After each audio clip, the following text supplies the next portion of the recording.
नमस्कार, जय हिंद प्यारे विद्यार्थियों। मैं के पूनिया अपने चैनल पे आप लोगों का स्वागत करता हूं।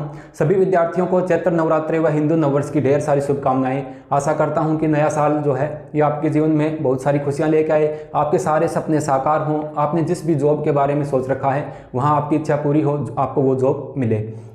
इसी आशा के साथ वही चैप्टर है नगर पालिका अधिनियम 2009। एक बात मैं और बताऊं आप लोगों को, पीछे की मैंने क्लास करवाई थी उसमें मैंने नगर पालिका अधिनियम 2009 के प्रमुख अध्याय हैं 17 वो सभी करवा दिए थे। आधे घंटे से ऊपर की वो मेरी क्लास हुई, लेकिन उस क्लास का इतना अच्छा रिस्पॉन्स मेरे हिसाब से आया नहीं। या तो ये हो सकता है कि क्लास मैंने ज़्यादा लेंथी करवा दी, इस वजह से बच्चे बोर हो जाते हैं, लंबे वीडियो को बच्चे देखते नहीं हैं। तो जाहिर सी बात है आज मैं लंबी क्लास तो करवाऊंगा नहीं। 1 से लेकर के 10 धाराएं हैं, वो मैं ट्रिक के हिसाब से आप लोगों को सारा यहाँ पर याद करवाने का प्रयास करूंगा। तो आओ मैं एक बार पीछे के परिदृश्य पे लेके चलता हूँ। कई बच्चों ने पीछे वाली क्लास नहीं देखी होगी, तो मैं एक बार थोड़ा सा उसका फीडबैक आप लोगों को देता हूँ।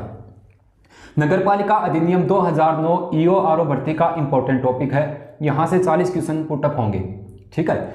अब इसमें क्या क्या बता दिया था सर आपने, कई बच्चों ने पिछला वीडियो नहीं देखा, तो एक बार मैं थोड़ा सा 2 मिनट लगेंगे रिवीजन करवा देता हूँ। नगर पालिका अधिनियम 2009 राजस्थान में कब लागू हुआ?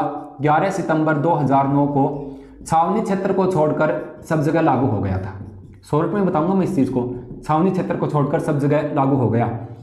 इस अधिनियम में अध्याय की बात करें तो कुल 17 अध्याय हैं। इस अधिनियम में धाराएं देखें तो धाराएं कितनी है गुरुजी? 344 धारा है सारी, ठीक है।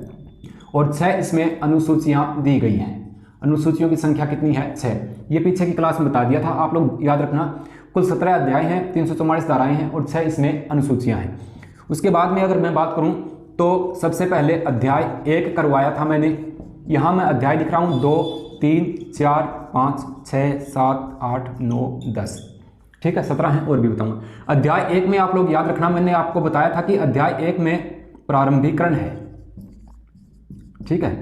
प्रारंभ होने का वर्णन है, ठीक है। ये कब लागू हुआ, इसका संक्षिप्त नाम क्या है, विस्तार कहाँ कहाँ है, ये बात है। अध्याय 2 की बात करें तो नगर पालिका का गठन। अध्याय 2 में क्या है गुरुजी? नगर पालिका का गठन, इसका उल्लेख किया गया है, ठीक बात है गुरुजी। गठन व शासन, ठीक। 3 में मैंने आपको ट्रिक के हिसाब से, पीछे की वीडियो को आप फुल क्लास देखना चाहो पीछे की वीडियो में जाकर के देख लेना। 3 में मैंने बताया था 1, 2 और 3 गिनेंगे, काम शुरू हो जाना चाहिए, यानी कि कार्य संचालन का उल्लेख है। नगर पालिका का कार्य संचालन, ठीक है।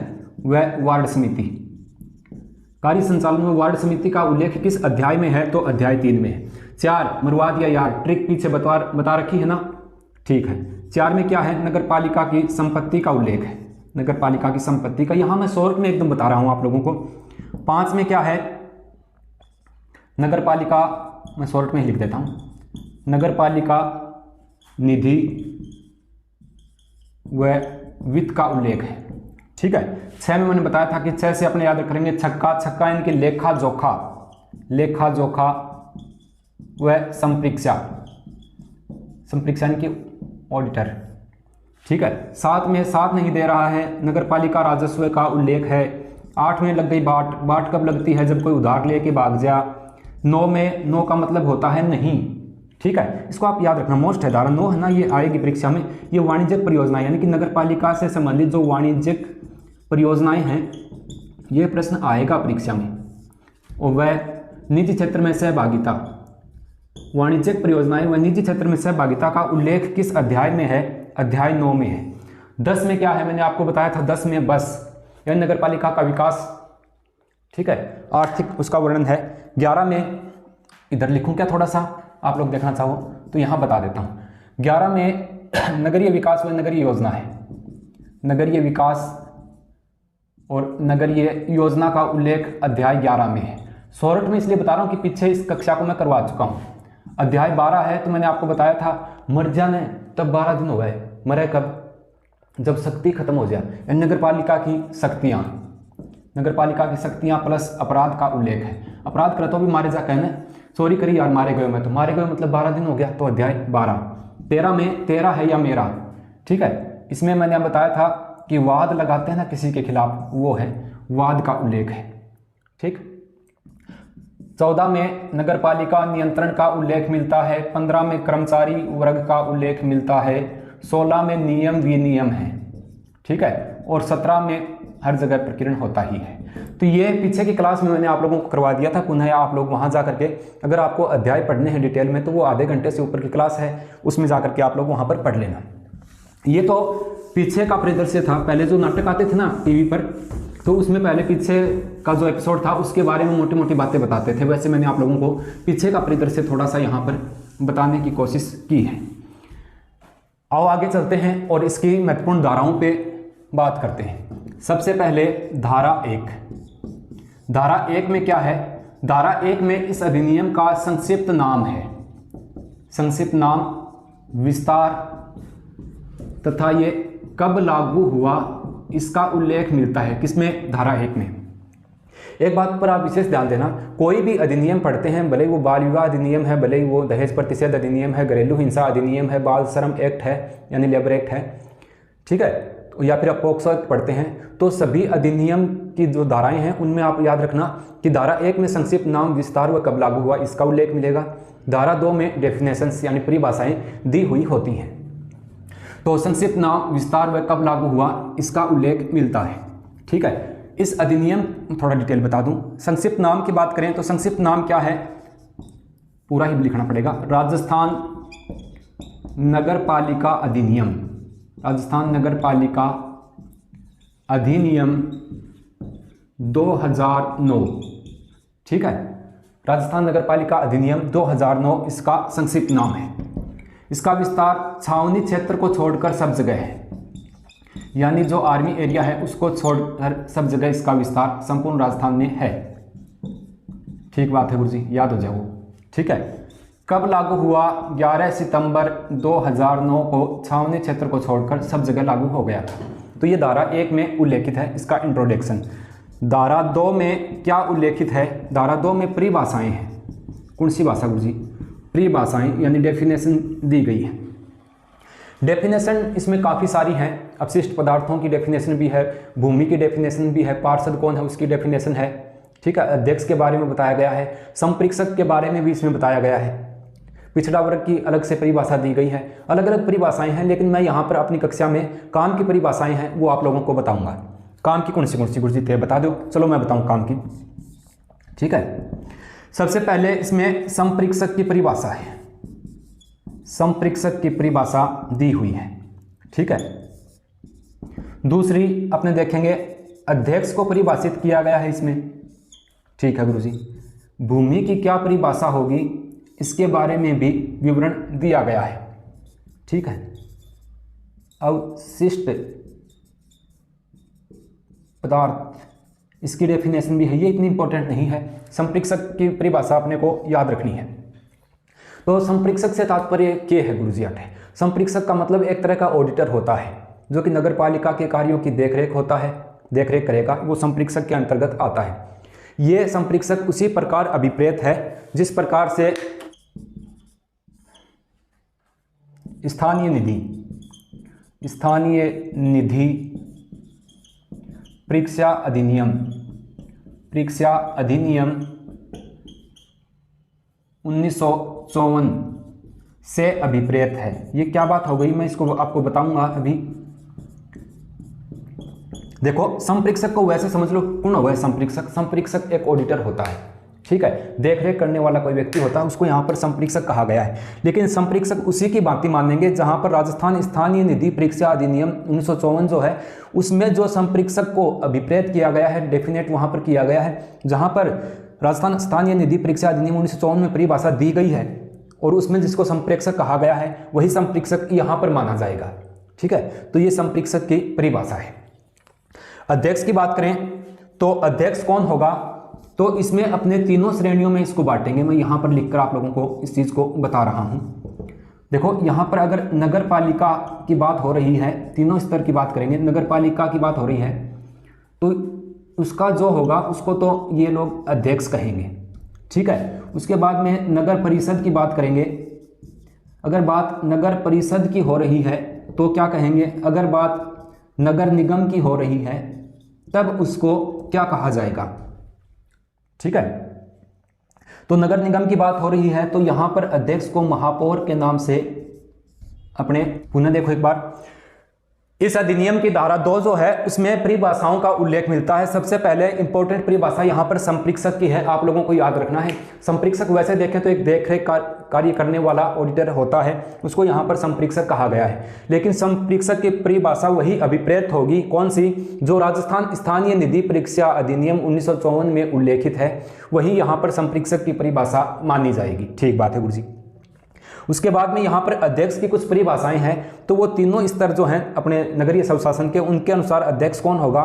तो अगर नगर पालिका का कोई मुखिया है तो उसको यहाँ पर अपने अध्यक्ष कह सकते हैं। नगर परिषद में वही अध्यक्ष सभापति के नाम से जाना जाएगा, और नगर निगम की बात होगी तो वही अध्यक्ष यहाँ पर महापौर के नाम से जाना जाएगा।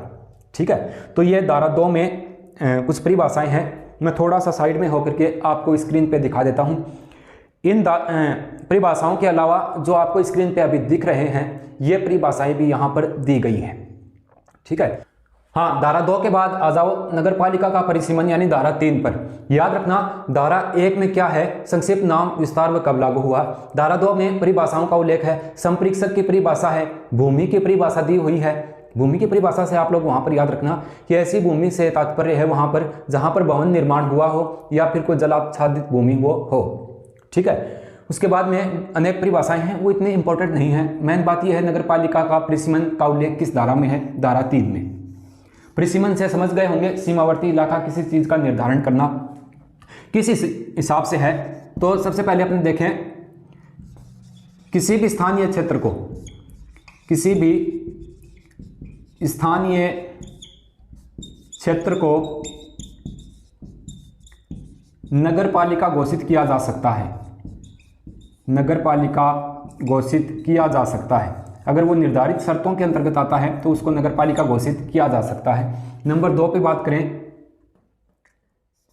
किसी भी स्थानीय क्षेत्र को नगर पालिका में मिलाया जा सकता है, नगर पालिका में सम्मिलित किया जा सकता है या शामिल किया जा सकता है। ठीक बात है गुरुजी। किसी भी स्थानीय क्षेत्र को नगर पालिका से बाहर भी किया जा सकता है। स्थानीय क्षेत्र को नगर पालिका से बाहर किया जा सकता है, नगर पालिका से बाहर किया जा सकता है।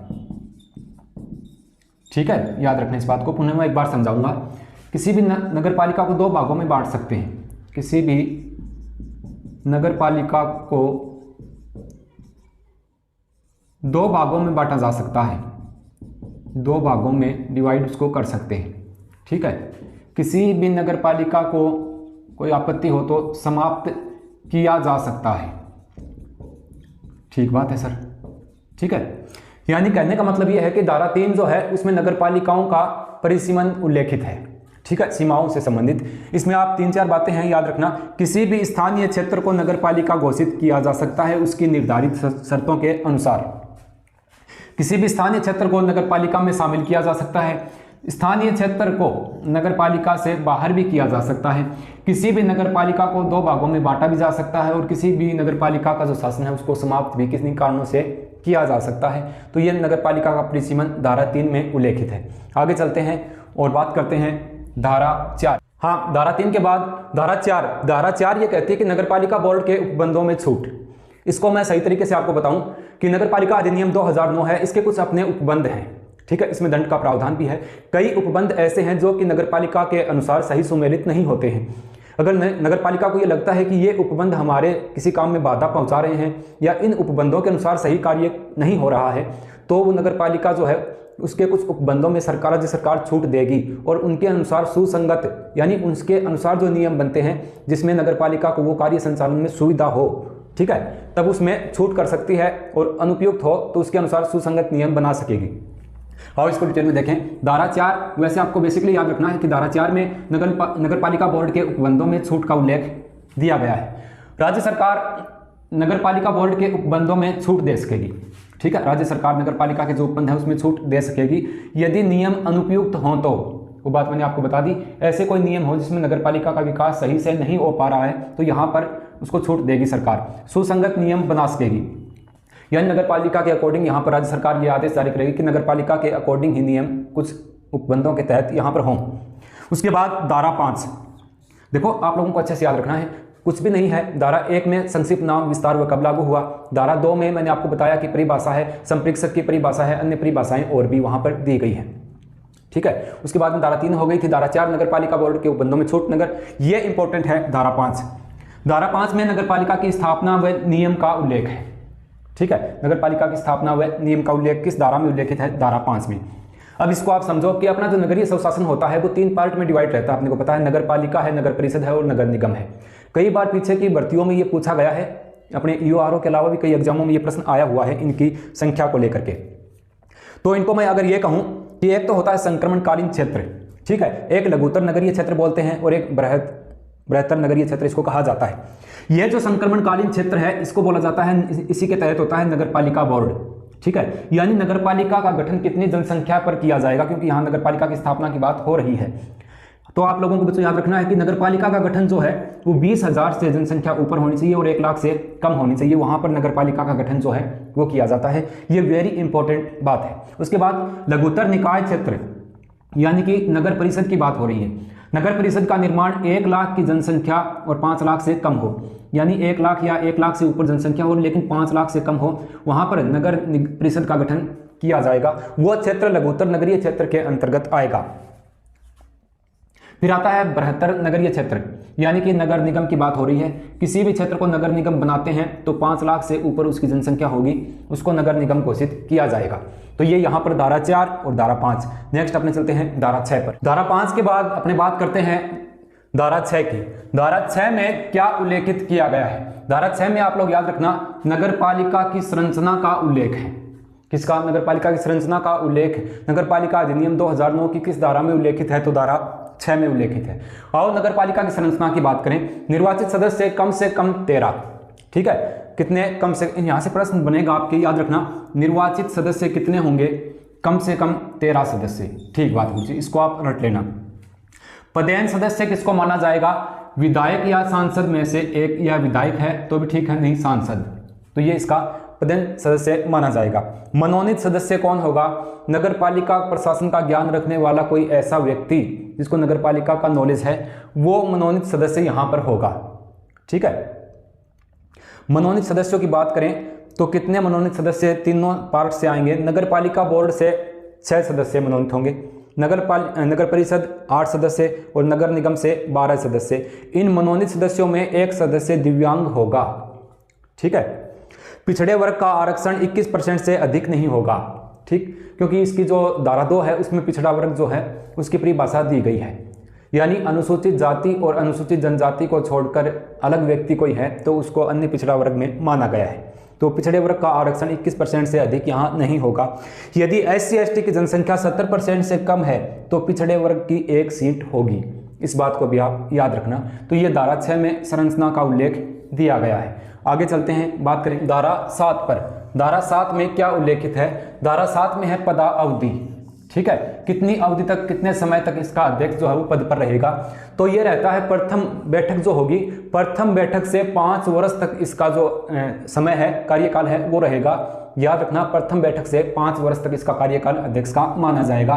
तो धारा 7 में याद रखोगे पदावधि का उल्लेख दिया गया है। धारा 8 में नगर पालिका शासन व नगर पालिका में निहित होना, यानी नगर पालिका का जो शासन है उसकी नियमावली है वो नगर पालिका में निहित होगी। नगर पालिका पे ही उसके रूल हैं, उसके नियम हैं, वो क्रियान्वित यहाँ पर होंगे। तो ये धारा 8 में उल्लेखित है। धारा 9 में मैंने लिख नहीं रखा, मैं लिख देता हूँ। वार्डों का, भूल गए थे यहाँ पे लिखना, वार्डों का विभाजन। धारा 9 में क्या है? वार्डों का विभाजन। ठीक, नगर पालिका है उसमें वार्डों, अलग अलग वार्डों में बांटेंगे, तो उसका उल्लेख जो है वो धारा 9 में उल्लेखित किया गया है। धारा 9 में वार्डों का विभाजन कैसे याद करेंगे गुरु जी? किसी चीज को बांटते हैं तो किसी से पूछे कि आपका बंटवारा कर दें क्या, तो वो कहेगा नो नो नो। तो धारा 9 में विभाजन का उल्लेख है।